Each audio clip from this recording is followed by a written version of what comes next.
당신에게 물어봅니다. 지금 당장 전화 한 통으로 새벽 3시에 공항까지 데리러 나올 수 있는 사람이 몇 명이나 되시나요? 카카오톡 친구 목록에는 수백 명이 있을지 모릅니다. SNS 팔로워는 수천 명일 수도 있죠. 하지만 진짜 중요한 순간, 당신이 정말 힘들 때 곁에 남아있을 사람은 과연 몇 명일까요? 우리는 연결의 시대에 살고 있지만 역설적으로 외로움을 느끼는 사람들이 점점 더 많아지고 있습니다. 2023년 한 조사에 따르면 성인 10명 중 7명이 진정한 친구가 없다고 답했습니다. 함께 있어도 외롭고 웃어도 공허한 시대, 왜 이렇게 된 걸까요? 문제는 간단합니다. 우리는 관계를 맺는 법은 배웠지만 관계를 지키는 법은 배우지 못했습니다. 좋아요를 누르는 법은 알지만 진심을 전하는 법은 모릅니다. 오늘 저는 여러분과 함께 이야기하고 싶습니다. 어떻게 하면 평생 함께할 사람을 만들 수 있는지, 어떻게 하면 죽을 때까지 당신의 편으로 남아줄 사람을 얻을 수 있는지 말이죠. 자, 그럼 시작해 보겠습니다. 첫 번째, 먼저 베푸는 사람이 되어야. 제 친구 중에 재현이라는 친구가 있습니다. 이 친구는 특별한 능력이 있는데 바로 사람들이 어려울 때를 기가 막히게 알아챈다는 겁니다. 누가 먼저 말하지 않아도 표정만 봐도 야, 너 요즘 힘들지? 라고 먼저 물어봅니다. 그리고 정말 신기한 건 재현이가 힘들 때는 어디선가 사람들이 나타난다는 겁니다. 5년 전 재현이가 사업에 실패해서 빚을 진 적이 있었는데요. 소식을 듣고 20명이 넘는 사람들이 먼저 연락을 했습니다. 얼마 필요해? 내가 도와줄게 라고요. 왜 그랬을까요? 재현이가 그동안 먼저 베풀었기 때문입니다. 친구가 이사할 때 먼저 달려가고, 후배가 취업 준비할 때 먼저 연락하고, 선배가 아플 때 먼저 병문안 갔던 그 시간들이 쌓인 겁니다. 받기를 바라는 관계는 언젠가 무너집니다. 하지만 먼저 주는 관계는 절대 배신하지 않습니다. 당신이 먼저 누군가의 편이 되어주세요. 그럼 그 사람도 당신의 편이 될 겁니다. 두 번째, 약속을 지키는 사람이. 다음에 밥 한번 먹자. 이 말 얼마나 자주 하시나요? 그리고 실제로 얼마나 지키시나요? 사람들은 큰 배신보다 작은 거짓말에 더 상처받습니다. 왜냐하면 작은 약속을 지키지 않는 사람은 큰 약속도 지키지 않을 거라는 걸 본능적으로 알기 때문입니다. 심리학에서는 이를 신뢰, 누적 효과라고 부릅니다. 작은 약속 하나하나가 쌓여서 신뢰가 되고, 그 신뢰가 쌓여서 평생의 관계가 된다는 겁니다. 제가 아는 한 선배님은 수첩의 사람들과의 약속을 전부 적습니다. 이 친구랑 6개월에 한 번씩 밥 먹기, 친구에게 분기마다 책 추천해주기, 이런 식으로요. 처음엔 웃겼는데 10년이 지나니까 그 선배 주변에는 20년, 30년 함께한 사람들로 가득했습니다. 반대로 약속을 안 지키는 사람은 어떻게 될까요? 저 사람은 말만 하는 사람이야 라는 꼬리표가 붙습니다. 그리고 정말 중요한 순간에 아무도 그 사람의 말을 믿지 않게 됩니다. 작은 약속이라도 지키세요. 내일 전화할게 라고 했으면 정말 전화하세요. 다음 주에 보자고 했으면 날짜를 잡으세요. 그 작은 실천들이 쌓여서 평생의 신뢰가 됩니다. 세 번째, 경청하는 능력을 우리는 모두 말하고 싶어 합니다. 자기 이야기를 하고, 자기 의견을 내세우고, 자기가 옳다는 걸 증명하고 싶어 하죠. 하지만 정작 듣는 사람은 드뭅니다. 하버드 대학에서 75년간 진행한 성인 발달 연구가 있습니다. 이 연구에서 밝혀진 놀라운 사실이 있는데요.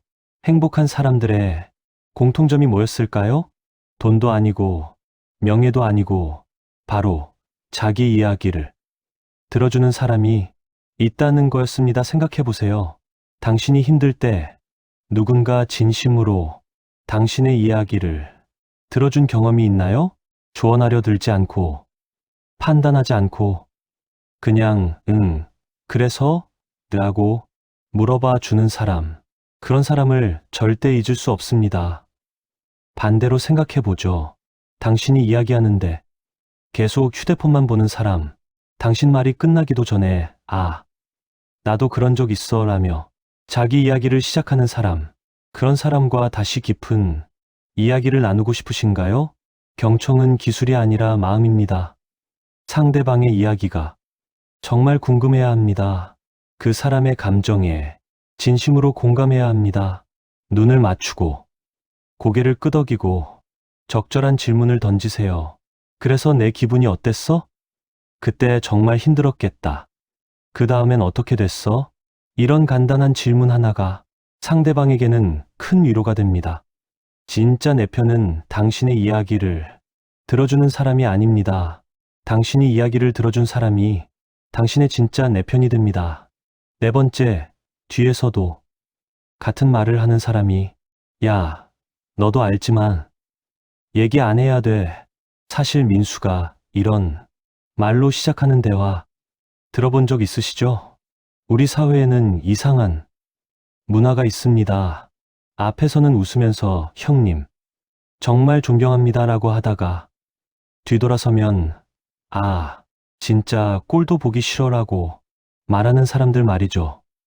더 무서운 건 우리도 모르게 그렇게 되어간다는 겁니다. 쟤 요즘 잘 나가더라라는 말, 뒤에 은근슬쩍 험담을 섞고 응원한다는 말 속에 시샘을 숨깁니다. 하지만 사람들은 다 압니다. 내 앞에서 다른 사람, 험담하는 사람은 내 뒤에서도 나를 험담한다는 걸. 그래서 그런 사람 주변에는 진짜 내 편이 없습니다. 진정한 내 편은 당신이 없는 자리에서도 당신을 지켜줍니다. 누군가 당신을 헐뜯으면 아니야, 그 사람, 그런 사람, 아니야 라고 말해줍니다. 누군가 당신을 의심하면 나는 그 사람, 믿어 라고 말해줍니다. 그런 사람이 되고 싶다면 당신부터 그렇게 행동해야 합니다. 친구가 없는 자리에서 친구를 칭찬하세요. 동료가 없는 자리에서 동료를 옹호하세요. 처음엔 어색할 겁니다. 주변 사람들이 이상하게 볼 수도 있습니다. 하지만 시간이 지나면 사람들은 당신을 신뢰하게 됩니다. 저 사람은 뒤에서도 같은 말을 하는 사람이야 라고요. 샵샵샵. 다섯 번째, 축하해 줄 아는 사람이 친한 친구가 승진했습니다.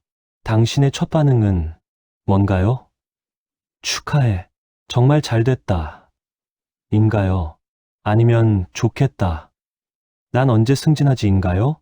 질투는 인간의 자연스러운 감정입니다. 하지만 그 질투를 어떻게 다루느냐가 당신의 인간관계를 결정합니다. 심리학자들은 이를 적극적 건설적 반응이라고 부릅니다. 상대방의 좋은 소식에 진심으로 기뻐하고 함께 축하하고 그 기쁨을 증폭시켜주는 거죠. 승진 축하해가 아니라 야, 진짜 축하해. 내가 얼마나 열심히 했는데 축하, 술 한잔하자 처럼요. 반대로 소극적이거나 부정적으로 반응하는 사람들도 있습니다. 축하해. 그래도 이제 더 바빠지겠네. 승진했으면 뭐해. 연봉은 얼마나 올랐는데.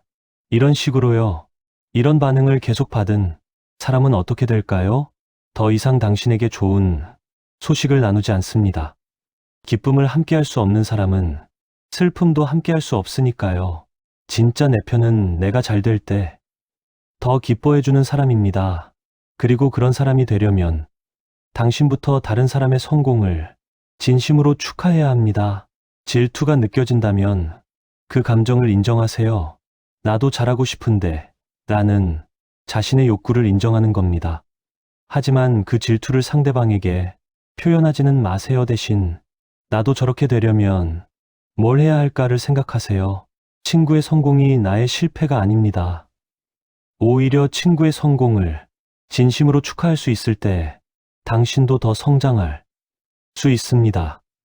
여섯 번째, 위기의 순간에 나타나는 사람이 좋을 때 함께하는 사람은 많습니다. 성공 파티에, 결혼식에, 승진 축하 자리에는 사람들로 가득하죠. 하지만 힘들 때는 어떤가요? 부모님이 돌아가셨을 때, 사업이 망했을 때, 이혼했을 때, 그때도 연락하는 사람이 몇 명이나 될까요? 진짜 내 편은 위기에 순간에 드러납니다. 제가 아는 한 사장님 이야기입니다. 이분이 회사가 부도 직전까지 갔을 때 대부분의 사람들이 연락을 끊었습니다. 당연하죠. 돈 빌려달라고 할까? 무서웠을 테니까. 하지만 한 친구가 나타났습니다. 새벽 2시에 사무실로 찾아와서 아무 말 없이 소주 한 병을 내밀었다고 합니다. 그리고 같이 마시면서 형, 괜찮을 거야. 나 믿어라고 했다고 하네요. 그 사장님은 지금도 그때 이야기만 하면 눈물을 흘립니다. 그때 그 친구가 아니었으면 진짜 포기했을 거야 라고요. 위기의 순간에 필요한 건 거창한 도움이 아닙니다. 큰 돈도 아니고 해결책도 아닙니다. 그냥 나 여기 있어 라는 메시지만으로도 충분합니다. 누군가 힘들다는 소식을 들었다면 먼저 연락하세요. 내가 뭘 도와줄까? 가 아니라 내가 이렇게 할게라고 구체적으로 말하세요. 밥 먹었어? 내가 저녁 사갈게. 오늘 시간 있어? 그냥 얼굴 보러 갈게. 아무 말 안 해도 돼? 그냥 옆에 있어 줄게. 이런 작은 행동들이 누군가의 인생을 바꿉니다. 그리고 당신이 힘들 때 그 사람이 당신 곁에 있어줄 겁니다. 여기까지 6가지 방법을 이야기했습니다. 먼저 베풀고, 약속을 지키고, 경청하고, 뒤에서도 같은 말을 하고, 진심으로 축하하고, 위기에 나타나는 것 어렵지 않습니다.